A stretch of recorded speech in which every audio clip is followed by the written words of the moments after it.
السلام علیکم۔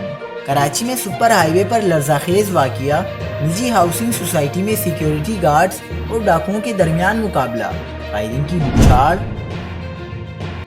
تازہ ترین ویڈیوز کے لیے چینل کو سبسکرائب کر کے بیل آئیکن اور آل نوٹیفیکیشن پر کلک کریں۔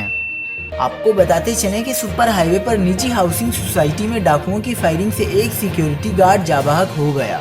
پولیس کے مطابق نجی ہاؤسنگ سوسائٹی میں فائرنگ سے ایک سیکیورٹی گارڈ زخمی بھی ہوا، جبکہ جائے وقوع سے 2 ملزمان کو گرفتار کر لیا گیا ہے۔ دوسری جانب سپر ہائی وے دھنی بخش گوٹ میں شہری کی فائرنگ سے مبینہ ڈاکو ہلاک ہو گیا، جبکہ ملزم کے 2 ساتھی فرار ہو گئے۔